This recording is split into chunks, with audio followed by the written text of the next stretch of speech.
Treasure Hunting Weekend mga ka-TH. Ako ngayon ay papunta sa aming project na tinatawag ko na Hagdanan ng Kayamanan sa Bundok na ito.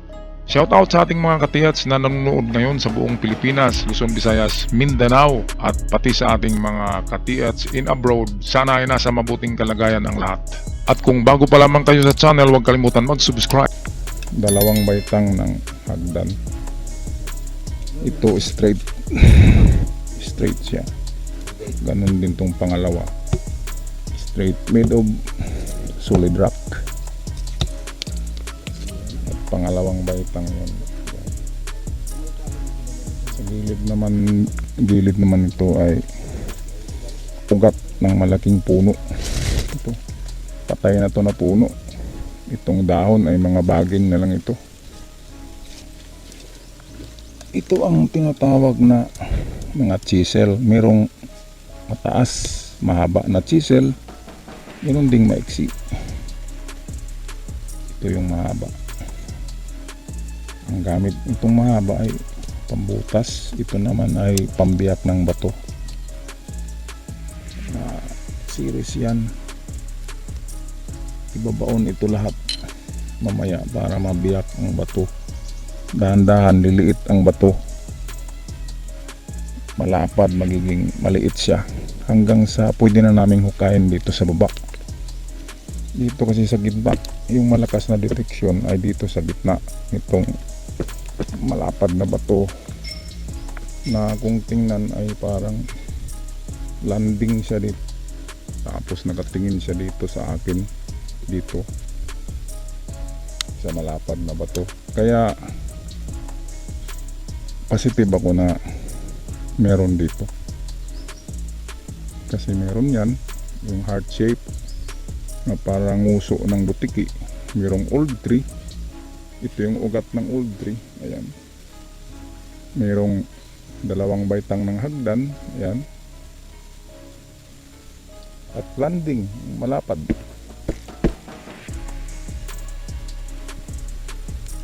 Kaya ang mission namin ngayon ay biyakin yan na bato. Napakalaking trabaho, napakalaking yan, overview nila. Ayun, yung knuckle fist, yung nguso ng butiki, yung hagdan, at yung landing. Saan kaya guys nakatago ang item? Kung kayo ang tatanungin ko, saan kaya? Sige nga, kayo naman ang mag-analyze ngayon. Ito yung view niya, hagdan, nguso ng butiki, kamao or knuckle, at old tree, ayan, at landing. Dito ako nagsuspect sana nandito sa baba nito kasi malakas ang detection niya noon. Straight.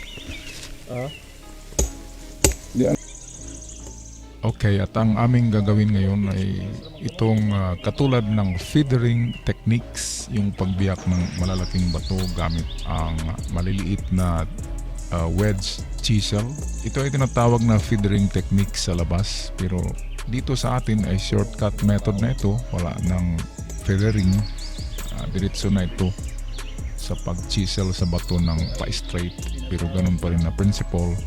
Maraming chisel natutusok sa bato, applyan ng pressure ng maso, nakalinya lahat para mabiyak ang napakatigas na bato na yan. Ang bato na ito sa unang tingin mo lang ay akalain mo na marupok at lupa lamang ito na tumigas, ngunit ito yung sinasabi na tinatawag na German cement, yung pinakamatigas na klaseng semento na ginawa ng mga Hapon. Nakuha na technique sa pagsemento doon sa Germany, sa Nazi Germany. Si Hitler ang nagturo nito sa mga Hapon kung paano gawin ang pinakamatigas na semento. Kaya nagpagawa kami ng customized chisel, itong tinatawag dito sa atin na thumb tacks. Okay, at yung medium haba, yung ang muel na tinatawag na chisel, ang maiiksi ay thumb tacks.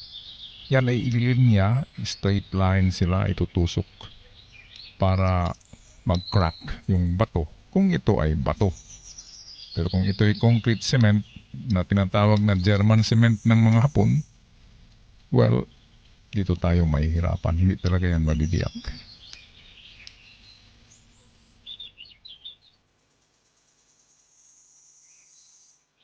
Okay. Sundo na. Baon na yan.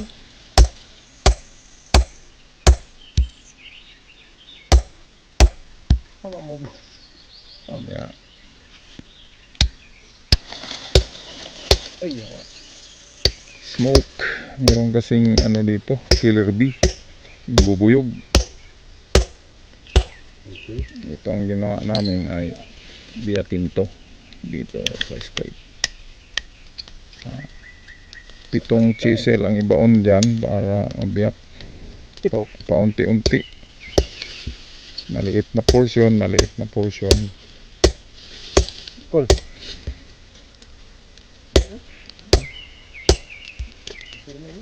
Ha? Ikaw ka mag-away.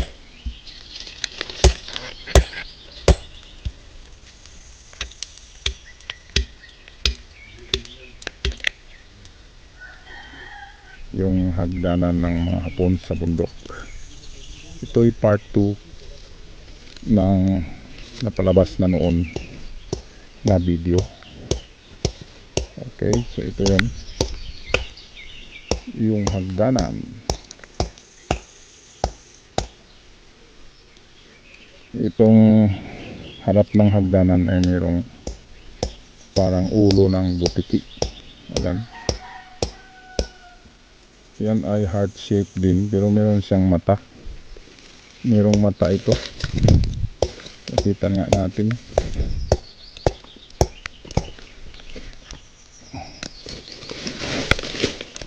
Ito. Parang mata tingnan sa malayo. Pero ito yung ngusok niya.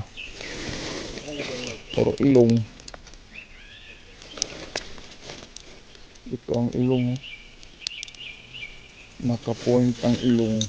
Kapunta dyan. Kaya ang gawin namin sa landing na yan ay biyakin. Gamit ang mga maiiksi na chisel. Tamtax daw ang tawag dyan. Yan ay feathering techniques.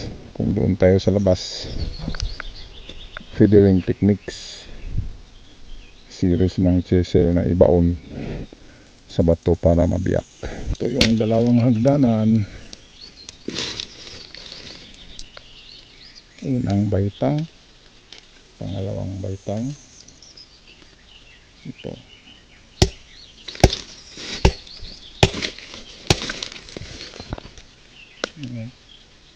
Ito ang hagdanan. Dalawang baitang, pangatlong baitang ay flat na malaking bato. Sa taas nito ay mayroong matandang puno. Napuputol na yan. Yan ay panibagong sanga na yung mayroong dahon. At dito sa gilid niya ay yung ilong ng parang heart shape na bato siya.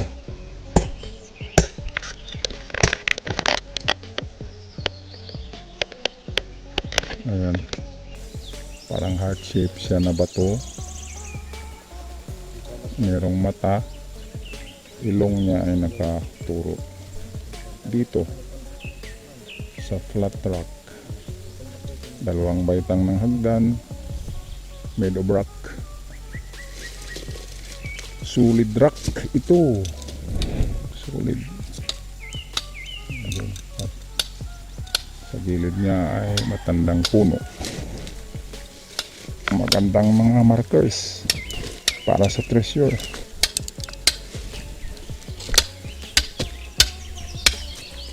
Ito yung flat landing. Dito bato na kaibang hugis.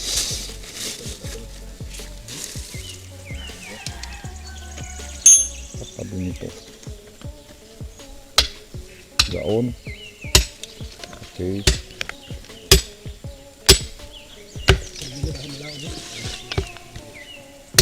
feathering techniques. Pagbiyak ng malapad na bato. Second day namin sa Hagdanan Project. Hagdanan sa bundok. Nagawa ng mga Hapon noong 1940s. Ano bang marker ang nakikita namin dito? Una ay itong heart shape rock na. At abangan natin ang karugtong ng bidyong ito sa susunod na episode natin. Hanggang dito na lamang mga katiyats, ako'y magpaalam na. Maraming salamat sa pagsubaybay at panonood sa ating channel.